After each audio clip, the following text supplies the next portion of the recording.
안녕하세요, 여러분들. 김성입니다. 반갑습니다. 굉장히 지루하시죠? 저도 밖에서 12시 5분이나 그래가지고 왔는데 20분 동안 기다리고 있었습니다. 휘문입니다. 많은 설명이랑 이미 휘문이 일찍 발표났기 때문에 그쵸? 정보들이 많으실 겁니다. 그러면 저는 그들 해당 정보보다는 공약에 대해서 정리를 조금 하고요. 네, 빨리 끝내드리겠습니다. 일단 첫 페이지는 잘 안 보이시죠? 브로셔에 2021년부터 작년까지 제가 드리고 있던 재환생 그리고 그 중에 휘문만 뽑아가지고요. 어떤 실적이 나왔는지 먼저 정리를 해놨습니다. 이게 항상 그랬던 건 아니고 그냥 가장 좋았을 때 살짝 넣어봤습니다. 아시다시피 어머님들 대치에 너무 유명하신 분들 많습니다. 그리고 유명한 클래스들 많죠. 대놓고 얘기하면 조금 그러니까 디에찬 아니면 검은 생각, 머레탐구, 사이다 인재 이런 것들이 있습니다. 거기 제일 높은 분들 그리고 이제 S 클래스들 재원생들 합치면 총 몇 명 정도 될까요? 네, 제일 위 클래스라고 칭하는 것들만 500명이 넘습니다. 자, 500명이면 사실상 대치, 서초, 강남권에 있는 모든 학교 1, 2등급이 다 포함되어 있습니다. 숫자가. 근데 그 클래스 내에서 전부 1등급, 2등급이 나오나요? 아닙니다. 제일 센 곳도 1등급 수가 50% 정도밖에 되지 않습니다. 넓게 분포가 되죠. 그리고 여기 다원 같은 경우에도 또 원장님이 들으면 기분 나빠하실 텐데 테스트 보면은 이제 제일 윗 아이들 원장님 먼저 뽑아가시죠. 7, 80명. 네. 근데 그분들이 간담회를 설명할 때 본인 반 실적은 얘기 안 하십니다. 정말 잘하는 친구들이 모였다. 진짜 애들이 잘한다. 자, 잘하는 것과 성적은 제 기준 크게 비례하진 않습니다. 본인이 진학한 학교에서 어떤 공약을 할 것인가 이게 문제죠. 자, 원래는 휘문 수학 특징들 제가 쭉 정리를 해놨는데 이건 어머님들 많이 들으셨을 테니까요. 저는 공약으로만 들어가 보겠습니다. 휘문 수학하면 모든 분들이 얘기하십니다. 어렵다, 학생들이 건드릴 수 없는 레벨의 문제가 나온다 등등등 얘기를 하시는데요. 휘문 선생님들이 신은 아니십니다. 결국은 어딘가 있는 문제를 변형하거나 본인 학교 취향에 맞춰서 바꾸게 됩니다. 자, 그걸 공략을 하려면요. 그 전년도에 나와 있던 전전년도는 절대 나오지 않습니다. 전년도에 있는 전국에 있는 자사고 또는 센 학교들 100여 개 학교에 있는 기출문제 중에서 의미 있는 문제를 먼저 다뤄주면 됩니다.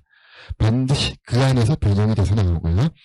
해당 변형의 정도가 기존의 학생들이 문제집이나 아니면 연습했던 것보다 세게 바뀐다는 거.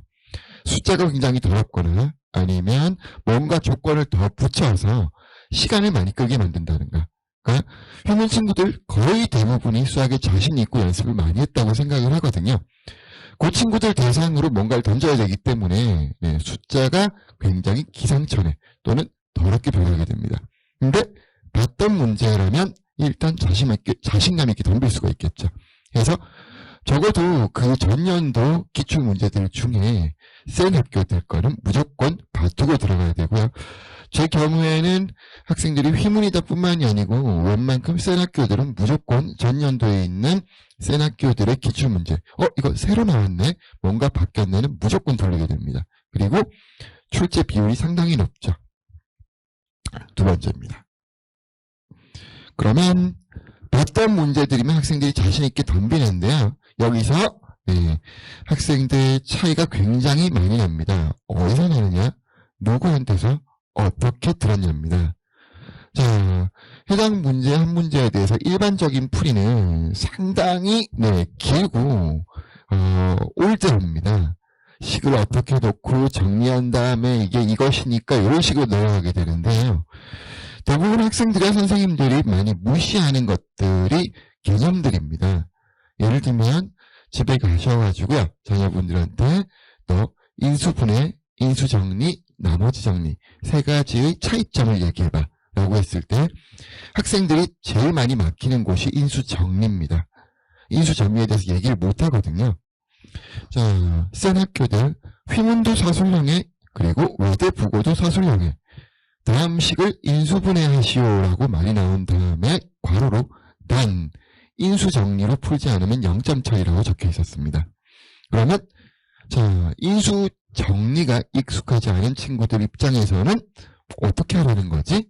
또는 그걸로 문제를 접근해보지 않은 친구들 입장에서는 풀이에서 감점이 굉장히 많이 나오게 됩니다. 근데 인수 정리 자체가 다항식 전 단원 뿐만이 아니고 수투까지 굉장히 유용하게 쓸 수 있는 거고요.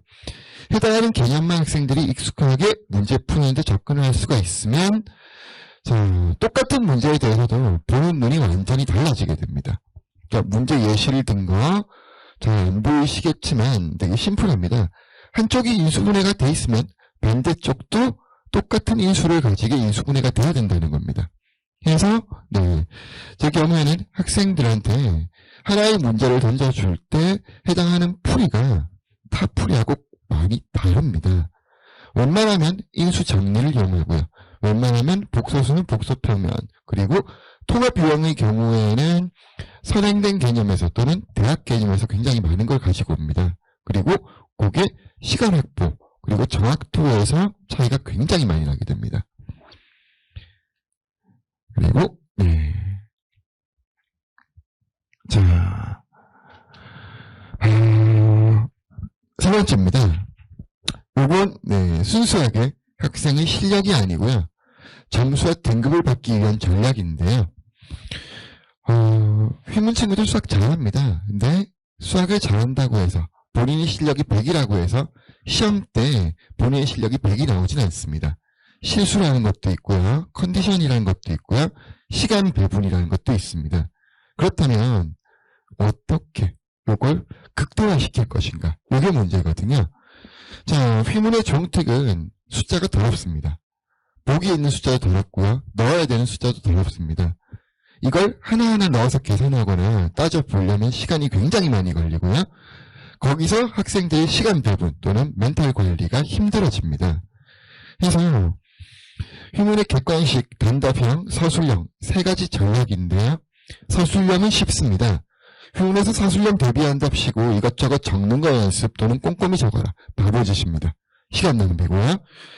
자, 단답형 문제, 변별력 문제가 무조건 있습니다. 어떻게 해야 될까요? 저는 한 문제는 던지라고 합니다. 첫 번째 시험, 두 번째 시험은 만점자가 나옵니다. 세 번째 시험부터 만점자가 나오지 않습니다. 항상 그렇거든요. 그리고 객관식에서 항상 더러운 문제가 두 문제 이상 나옵니다. 그러면 자, 객관식을 공략하는 방법은요. 선생님이 문제를 만든 취지 또는 거기 있는 숫자들만 보고 이 정도라고 가로잡아 보는 겁니다. 무슨 말이냐? 지금 문제 예시를 든 것도요. 문제 안에 전혀 무리수나 뭔가 복잡한 숫자가 보이지 않죠. 다 간단한 정수비로 되어 있습니다. 그리고 물어보는 게 합입니다. 그러면 해당하는 문제는 근각예수의 관계라고요. 네. 하나의 식이 나왔을 때 합의 관계는 그 안에 있는 계수로만 표현이 되는 네, 관계가 있습니다. 그러면 보시는 것 중에 보기 중에 있는 더러운 숫자는 절대 답이 될 수가 없습니다. 두 문제가 없어지겠죠? 자, 두 번째 팁입니다. 뭔가 많이 더하죠? 네, 숫자들이 많이 더해지는데 작은 숫자가 나올 수 있을까요? 없습니다. 절대값이 있는 식은 4개의 식으로 나눠지기 때문에 적어도 2가 4번은 더해져야 됩니다. 그 말은 보기 중에 답이 될 수 있는 게 5번밖에 없다는 거죠. 자, 방금 해석처럼 눈에 보고 바로 제낄 수 있는 보기가 2개. 그리고 자, 휘문의 종특 모두 더하는 문제는요. 절대 1번이 나오지 않습니다. 뭔가 학생들이 덜 세서 빼먹는 걸 1번으로 주게 되거든요. 그러면 찍을 때도요. 1번 이후로 찍게 됩니다. 그러면 보기 5개 중에 1번 버리고 이상한 숫자 2개 버리면 일단 정답률이 50%입니다. 그리고 커지는 확률로 볼 때 이건 5번이구나. 자, 우스갯소리 같지만 요번 마지막 기말 때 요것만 열심히 익히고 들어간 친구, 본인은 수학을 좋아하고 굉장히 자신 있다고 했으나 효용 가서 굉장히 쓴 고배를 마신 친구. 이 친구한테 이번 시험 대비할 때 뭐라 그랬냐. 실력이 좋은 것도 알고 다 한다. 시간이 있으면 다 풀 거다. 근데 시험이라는 건 등수와 등급을 받기 위한 거지 네 실력을 100% 보여주기 위한 게 아니다.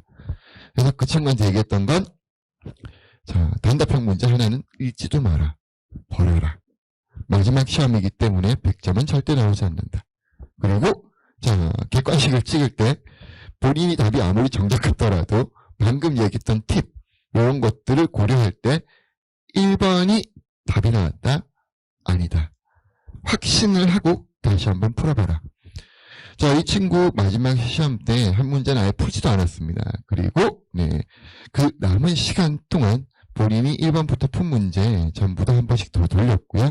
실수 2문제를 발견을 했습니다. 심지어 그 중에 하나는 본인이 1번을 체크한 거였습니다. 결국 최종적으로 한 문제를 틀렸고요. 시험이 끝나고 나서 제가 친한 분들한테 쭉 연락을 돌렸는데 그때까지 휘문 만점이 없었습니다. 그래서 함께 1등이 아닐까 했었으나 부분 점수를 받은 친구 때문에 이 친구가 2등으로 끝났거든요. 근데 이 친구의 그전 등수는 110 몇 등이었습니다. 자, 그리고 객관적으로 이 친구는 기분 나빠할 수도 있지만 제가 볼 때 이 친구 실제 실력은 50등에서 60등 정도 사이입니다. 뭘까요? 그냥 공략을 한 겁니다. 휘문에서는 본인 실력을 100을 다내는 친구가 단 한 명도 없습니다. 실수 아니면 어떤 문제에 걸려가지고 시간을 배분을 못했다. 서술형 간단한 건 앞에서 문제를 빨리빨리 해결하고 빠르게 정리만 해주면 되는 건데 괜히 거기서 시간을 많이 뺏겼다. 자, 타학교와는 다르게요. 휘문은 단답형 문제 2문제와 객관식 숫자 더러운 2문제가 변별력입니다. 그리고 해당 변별력 자, 첫 중간고사 때는 선생님들이 학생들의 실력 가늠이 안 되기 때문에 만점자가 꽤 나옵니다. 항상 그랬고요. 두 번째부터 점점점 평균과 1컷이 내려가기 시작하거든요. 그러면 첫 시험 때는 실수 없이 그리고 두 번째부터는 본인이 약한 파트가 있을 겁니다. 그리고 본인이 문제를 봤을 때 끝까지 못 풀 것 같다, 시간이 걸릴 것 같다 문제가 있을 겁니다. 안 풀어도 됩니다. 그걸 풀어서 본인의 실력을 증명하는 게 아니고 그 문제 빼고 모든 문제를 다 맞으면 매우 안정적인 등급이 나오거든요. 그래서 자, 휘문을 갖다 선행 정도 본인의 실력 자, 이건 둘째 치고요. 절대적인 건 공략집입니다. 어떻게 이 시험을 본인이 아는 문제만 확실히 시간 내에 확실히 이게 공략집이고요. 그러려면은 2가지가 필요하겠죠. 전년도에서 핫했던 문제 이 문제 괜찮다. 무조건 잘 봐줘야 되고요. 문제만 보면 되나요? 아닙니다.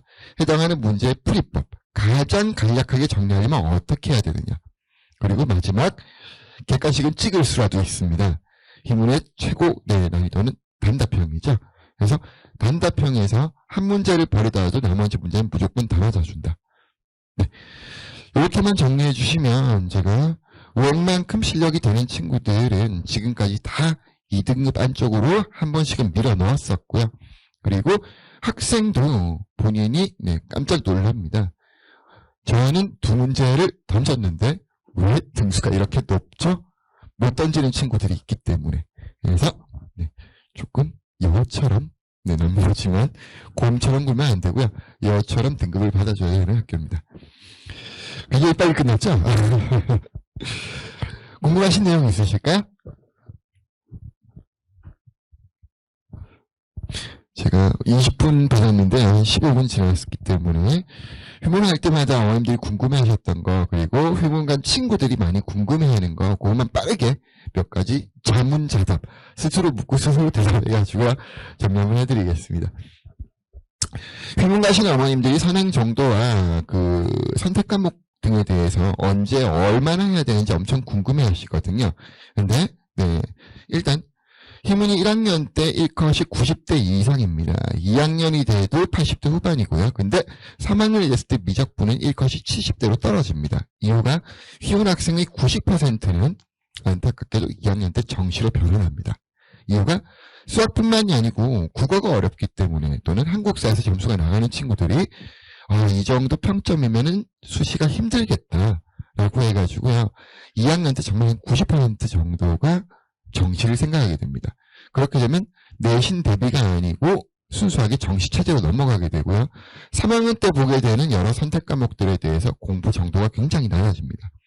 그렇기 때문에 선택 과목은 천천히 2학년 초부터 선택을 해가지고 공부를 하셔도 전혀 무방하고요. 특히 확통, 기하, 미적 중에 저희 아이는 확통을 해야 되는데요. 저희 아이는 미적을 해야 되는데요. 자, 확통 같은 경우에는 짬짬이 있는 단기 특강들이 굉장히 많습니다.